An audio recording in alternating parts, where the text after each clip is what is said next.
નમસ્તે મિત્રો, જ્યારે કોઈ વ્યક્તિને એવું કહેવામાં આવે કે તમારે એપેન્ડિક્સમાં સોજો એટલે કે એપેન્ડિસાઇટિસ છે, સાદી ભાષામાં એપેન્ડિક્સની બીમારી છે અને હવે ઓપરેશનની જરૂર છે, ત્યારે ઓપરેશનનું નામ સાંભળીને મોટાભાગના લોકો ગભરાઈ જતા હોય છે.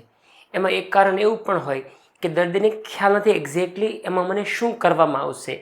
મનમાં ઘણા બધા પ્રશ્નો હશે, મને દુખાવો થશે કે નહીં. તો આજે બધા પ્રશ્નોનો આપણે જવાબ વન બાય વન મેળવીએ.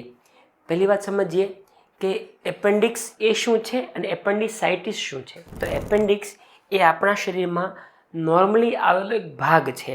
જો આ મોઢું છે, અન્નળી છે, અહીંયા પછી જઠર આવે, પછી 12 ફૂટનું નાનું આંતરડું આવે. એ નાનું આંતરડું પૂરું થઈ ગયું પછી મોટું આંતરડું અહીંયાથી સ્ટાર્ટ થાય. એની પાસે અહીંયા સ્ટ્રક્ચરનું જે રચનાકીય રીતે જોઈએ તો આંતરડા જેવું જ હોય, પણ બહુ નાની સાઇઝનું હોય.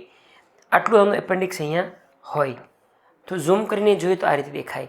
નાનું આંતરડું પૂરું થયું, એથી મોટું સ્ટાર્ટ થયું અને અહીંયા એપેન્ડિક્સ છે. તો એપેન્ડિક્સ એ શરીરનું નોર્મલ સ્ટ્રક્ચર છે. એનો રોલ શું?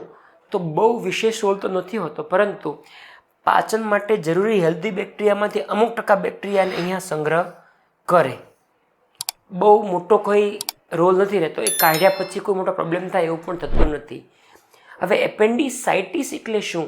તો આ એપેન્ડિક્સમાં જ્યારે સોજો આવે, એમાં ઇન્ફેક્શન થાય એટલે આપણે એને એપેન્ડિસાઇટિસ કહીએ. મોટાભાગના કેસમાં કેવું હોય કે મળનો ટુકડો અહીંયા ફસાઈ જાય મોઢા પર, એટલે આ રસ્તો બ્લોક થઈ જાય અને ત્યાં ઇન્ફેક્શન થાય. આપણે એને એપેન્ડિસાઇટિસ કહેતા હોઈએ. એટલે એપેન્ડિસાઇટિસ હોય અને ઇન્ફેક્શન હોય તો મોટાભાગના કેસમાં ઓપરેશન કરી અને એપેન્ડિક્સને કાઢી નાખવું પડતું હોય છે. તો હવે સમજીએ કે એનું ઓપરેશન કઈ રીતે કરવામાં આવે. અત્યારના સમયમાં ઓપન મેથડથી એટલે કે કટ મોટો મૂકીને ઓપરેશન કરવામાં આવતું નથી. પહેલાંના સમયમાં આ પેશન્ટ હોય સપોઝ, તો અહીંયા આ શેપમાં અથવા તો આ શેપમાં કટ મૂકીને ઓપરેશન કરવામાં આવતું હતું પહેલાં. હવે એ વાત ભૂતકાળ બની ગઈ છે. બહુ જૂજ કેસમાં જ પેટ ખોલીને ઓપરેશન કરવું પડે. મોટાભાગના કેસમાં દૂરબીનથી ઓપરેશન થાય. દૂરબીન એટલે શું? અહીંયા નાભી પાસે 10 મિલીમીટરનો, એટલે આપણી જે ફિંગરથી પણ નાનો એક કટ મૂકવામાં આવે, એમાંથી દૂરબીન અંદર જાય અને બીજા બે નાના 5 મિલીમીટરના, એટલે કે આનાથી બી અડધી સાઇઝના 2 હોલ પાડવામાં આવે, એમાંથી અંદર સાધન નાખવામાં આવે.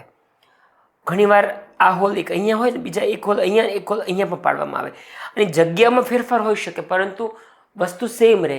એક 10 મિલીમીટરનો કટ નાભી પાસે, બીજા બે 5 મિલીમીટરના કટ. આમાંથી કેમેરો ઉતારવામાં આવે અને એ કેમેરા દ્વારા આપણને ટીવીની અંદર દેખાય કે અંદર શું છે, એપેન્ડિક્સ ક્યાં છે.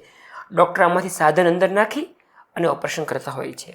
હવે આપણે એકચ્યુઅલ સર્જરીનો વિડીયો જોઈએ કે ઓપરેશન કઈ રીતે કરવામાં આવે, એપેન્ડિક્સ કેવું દેખાય. જો આ મોટું આંતરડું છે, આ નાનું આંતરડું છે, અહીંયા આ એપેન્ડિક્સ છે.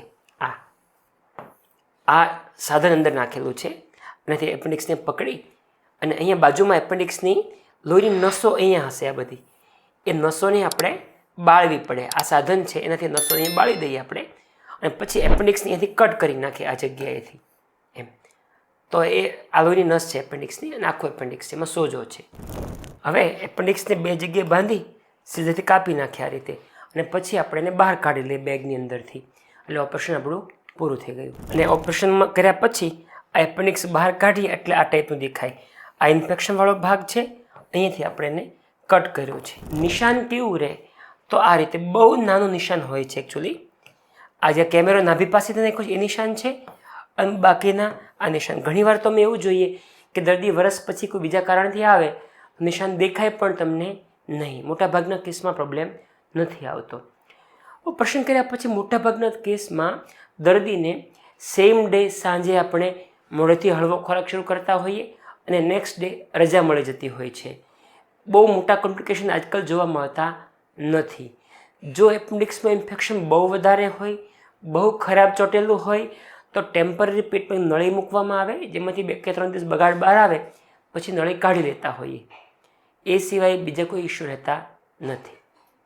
મોટાભાગના કેસમાં જે સ્ટીચ હોય ટાંકા એ 10મા દિવસે અમે કાઢતા હોઈએ અને તમે 5 કે 7 દિવસે નોર્મલ રૂટીન એક્ટિવિટી બધી સ્ટાર્ટ કરી શકો. ચાલવાનું, સીડી ચડવાનું એ કામ નેક્સ્ટ ડે કરી શકો. વર્ક પર જવાનું કામ હોય એ બધું તમે 5 થી 7 દિવસે કરી શકો છો.